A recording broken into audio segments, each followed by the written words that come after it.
In today's class, we will be discussing on the IP security policy. So the fundamental operation of IP security lies in the concept of the security policy that is applied to each IP packet that transmits from a source to a destination.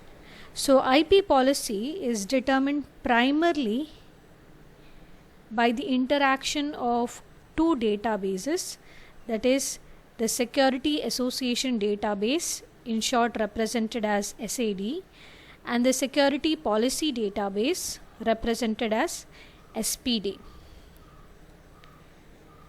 So here is a IP security architecture which gives you the relationship between the Security Policy Database and the Security Association Database.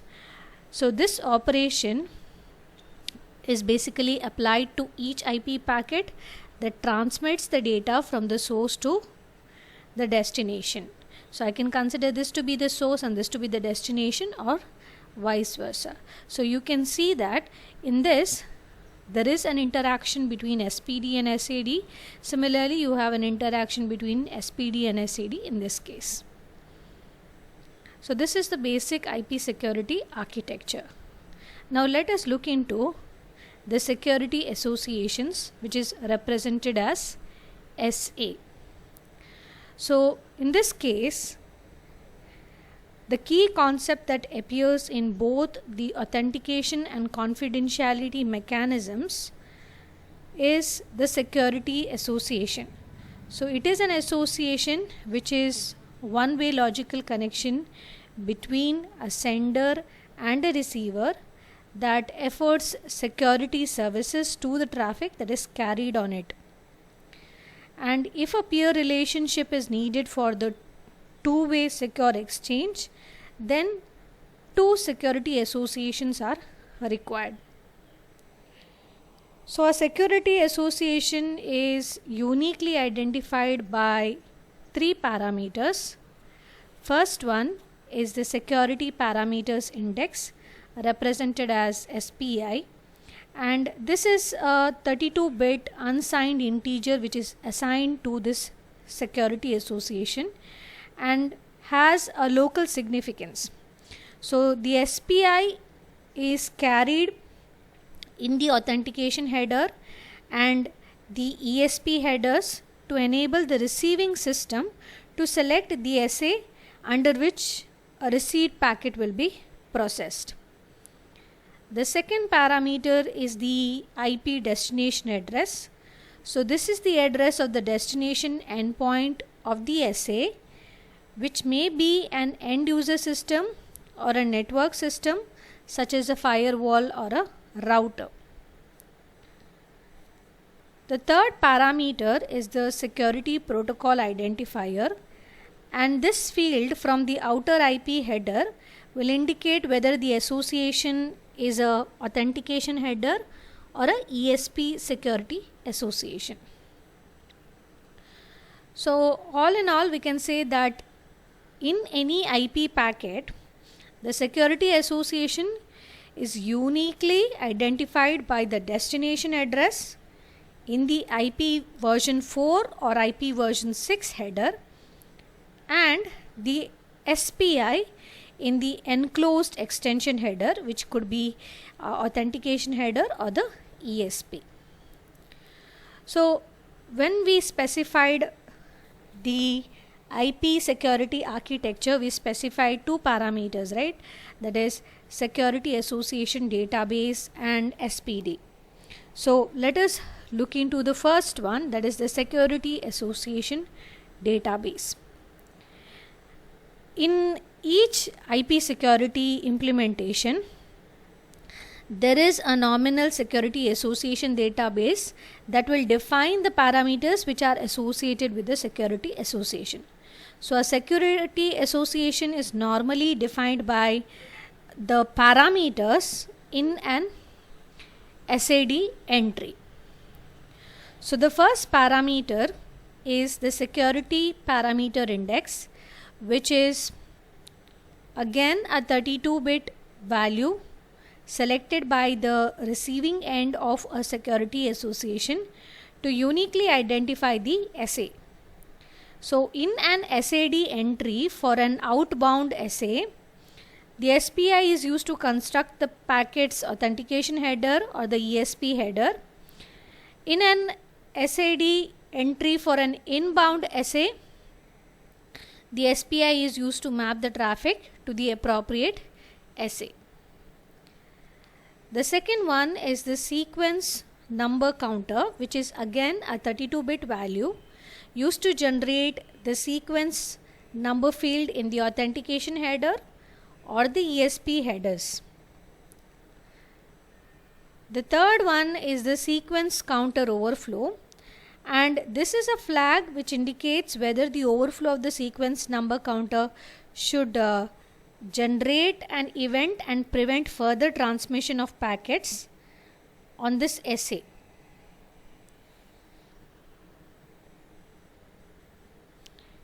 The fourth one is anti-replay window, which is used to determine whether an inbound authentication header or a ESP packet is a replay. So this is very much important because this is being used to determine whether an inbound authentication header or an ESP packet is a replay.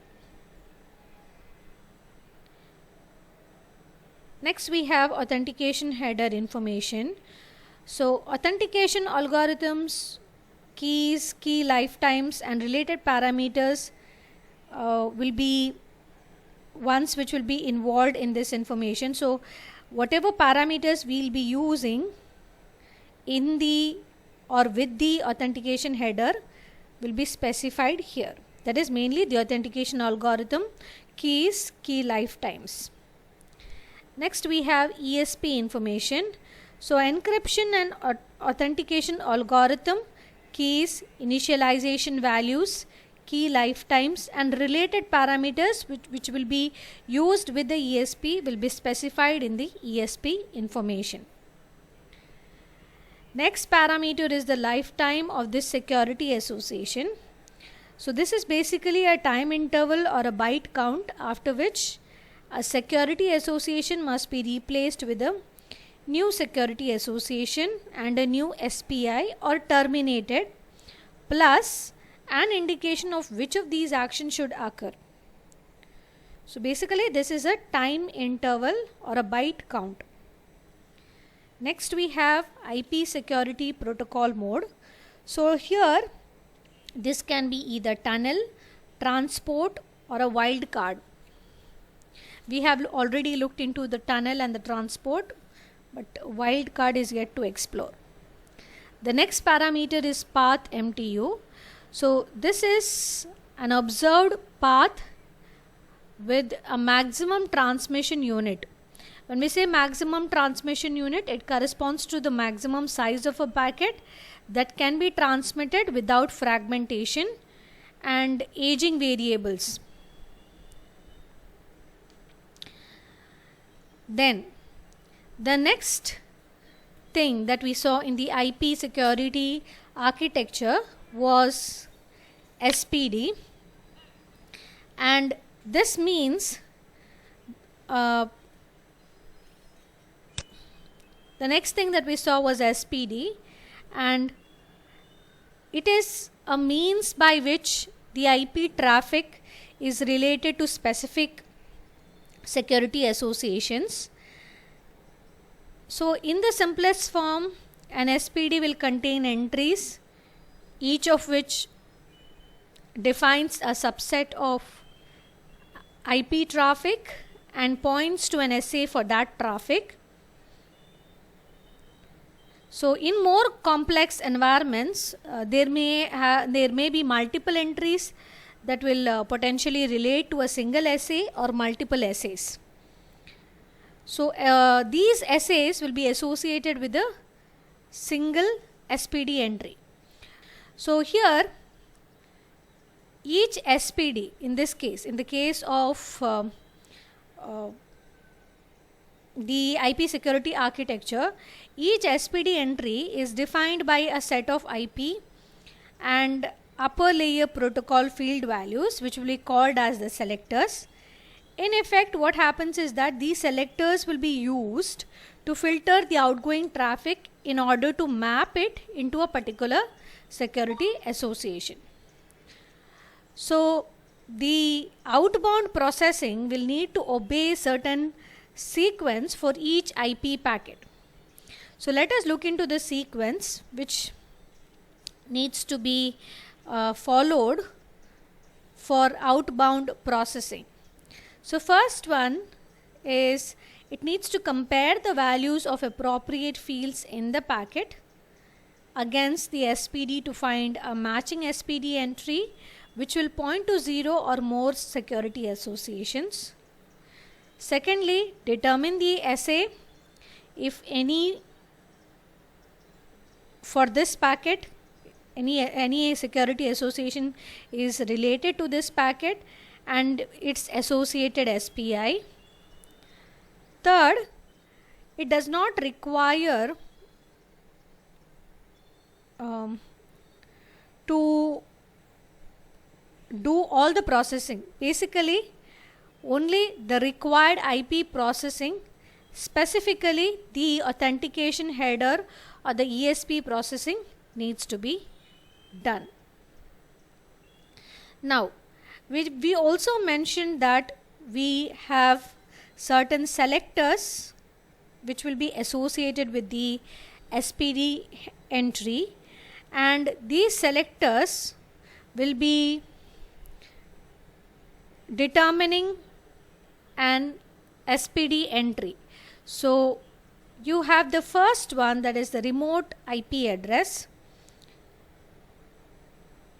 which may be a single IP address, an enumerated list or a range of addresses, or a wildcard address.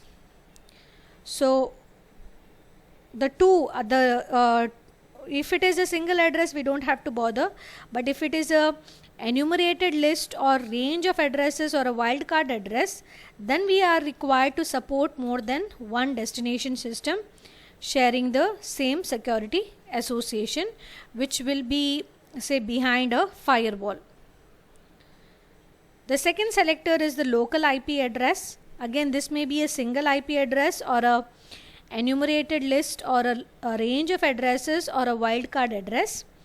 Again, in this case, if it's an enumerated list or a wildcard address, this will be required to support more than one source system sharing the same security association. Then we have the next layer protocol. So basically this is the IP protocol header, which can be of IP version 4, IP version 6 or IP version 6 extension, which will include a field for IPv4, next header for IPv6 or the IPv6 version of IPv version 6 extension that designates a protocol operating over the IP. So this is an individual protocol number and it can be for IP version 6 only, and if authentication header or a ESP is used, then this IP protocol header immediately needs to precede the authentication header or the ESP header in the packet. The next selector is the name. Basically this is a user identifier from the operating system, and it's not a field in the IP or the upper layer headers, but is available if the IP security is running on the same operating system as that of the user. Then we have the local and the remote ports. So these may be individual TCP or the UDP port values, again an enumerated list of ports, or it can be a wildcard port. So these are the selectors used in determining the SPD entry. Now let us look into the IP traffic processing. So IP security mainly is executed on a packet by packet basis. So when IP security is implemented, each outbound IP packet is processed by using IP security logic before transmission, and each inbound packet is processed by the IP security logic after reception. And before passing the packet contents onto the next higher layer, so mainly it will be implemented, that is, at each outbound IP packet is processed before transmission, inbound packet is processed after reception, and before passing the packet contents onto the next IP layer. So here is a figure which highlights the main elements of the IP processing for the outbound traffic. So you can see a diagram for the outbound packets, and basically this is a block of data from a higher layer such as a TCP, which will be passed down to the IP layer, and an IP packet will be formed consisting of the IP header and a IP body. So there are following steps that will occur. First, what will happen is IP security will search the SPD for a match to this particular packet. If it is not found, then the packet is discarded and an error message will be generated. If a match is found, further processing is determined by first matching the entry in the SPD. If the policy for this packet is discard, then the packet is discarded. If the policy is bypass, then there is no further IP processing and the packet will be forwarded to the network for transmission. If the policy is protect, then a search is made for of the SAD for a matching entry. If no entry is found, then the Internet Key Exchange, that is IKE, is invoked to create an security association with appropriate keys, and an entry is made into the security association. The matching entry in the SAD will determine the processing for this packet. Either encryption, authentication, or both can be performed, and either transport or the tunnel mode can be used. The packet is then finally forwarded to the network for transmission. So this is how we can see the IP processing which occurs for the outbound traffic. Similarly, we have the inbound packets. So you can see in this figure the various elements of the IP processing for the inbound traffic. So here the incoming IP packet will trigger the IP processing, and first what will happen is that the IP security will determine whether this is a unsecured IP packet or one that has an ESP or a authentication headers or trailers by examining the IP protocol field or the next header field. If the packet is unsecured, the IP security will search the SPD for a match. It will search the SPD for a match to this packet. If the first matching entry has a policy of bypass, the IP header is processed and stripped off, and the packet body is delivered to the next higher layer, such as the TCP. If the first matching entry has a policy of protect or discard, then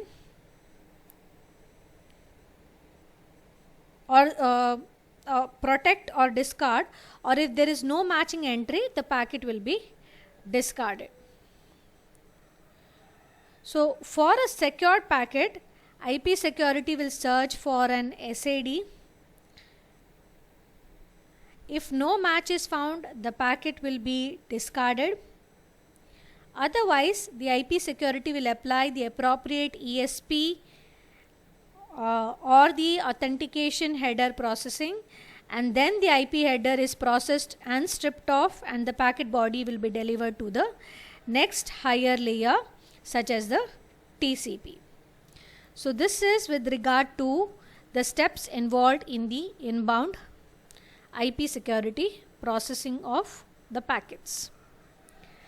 Next we have the concept which is called as ESP, in short encapsulating security payload.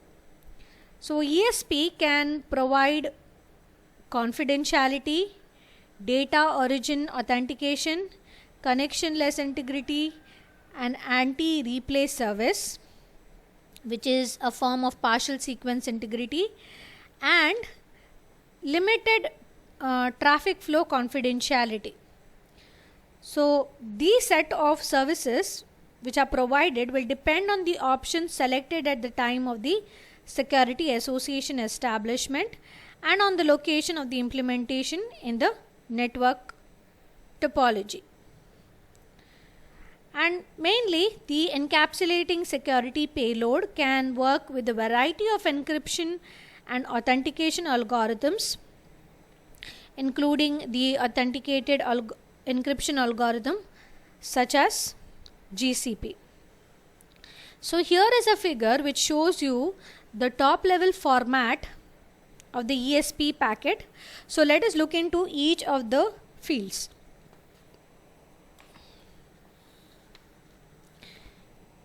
The first one is the security parameters index, that is of 32 bits, which will identify a security association. Then we have sequence number, again of 32 bits, which is a monotonically increasing counter value, and this provides an anti-replay function for the packet. Then we have the payload data, which is variable, and this is the transport level segment,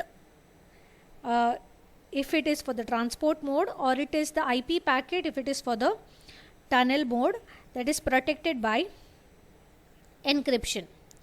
Then we have padding, which can be 0 to 255 bytes.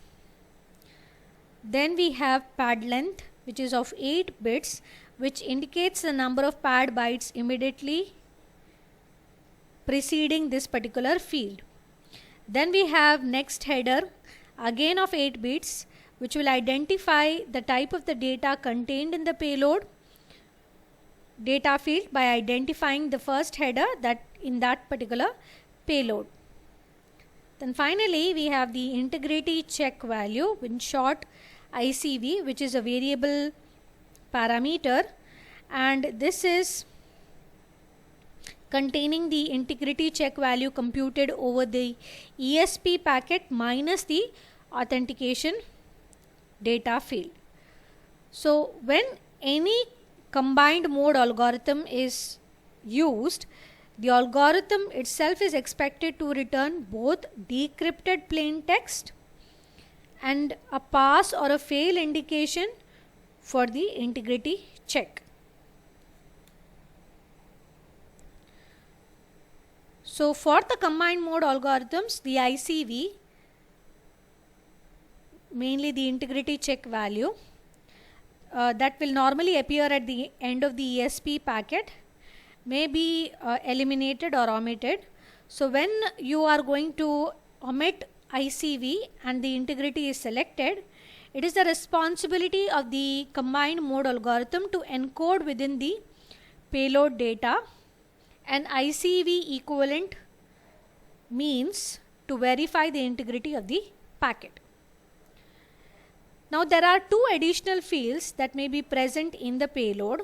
So that is why you can see we have included this diagram. So this is basically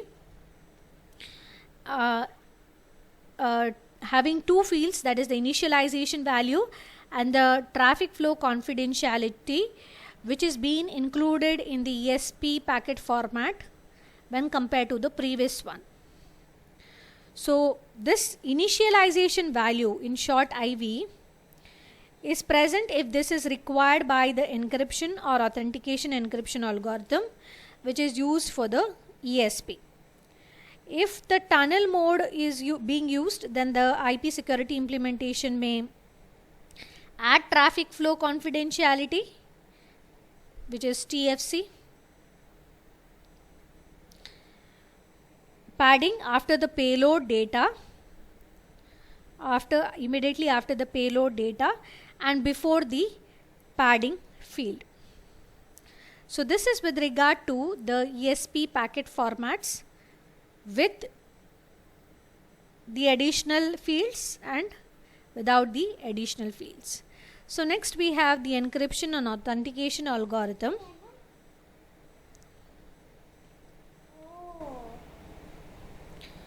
The payload data padding,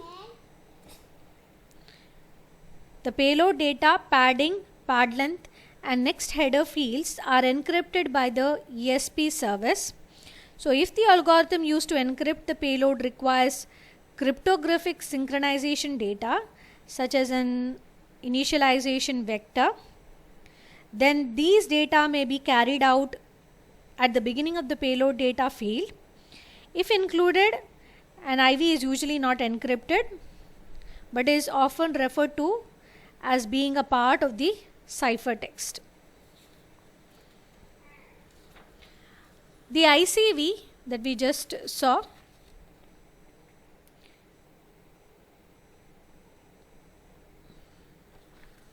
that is the integrity check value, it field is basically an optional, so it is present only if the integrity service is selected and is provided by either a separate integrity algorithm or a combined mode algorithm that uses the ICV.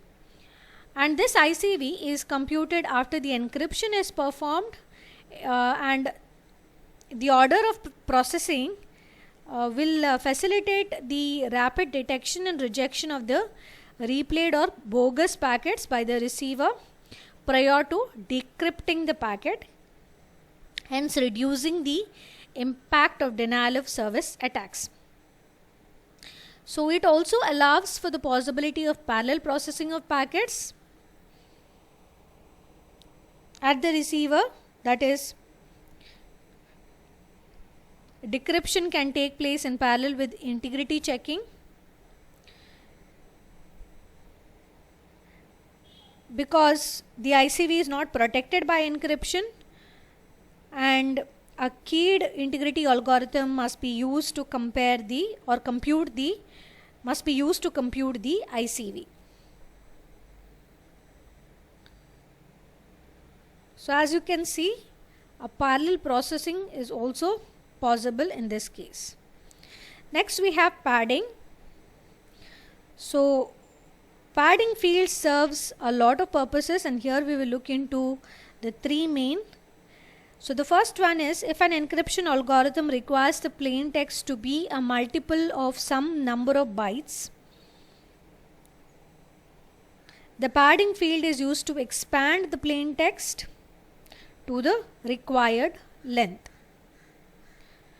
Then we have the ESP format, which will require that the pad length and the next header fields be aligned within a 32-bit word.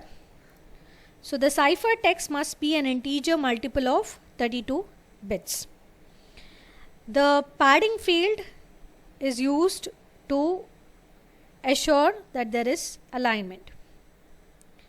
We might also have additional padding that may be added to provide the partial traffic flow confidentiality by concealing the actual length of the payload.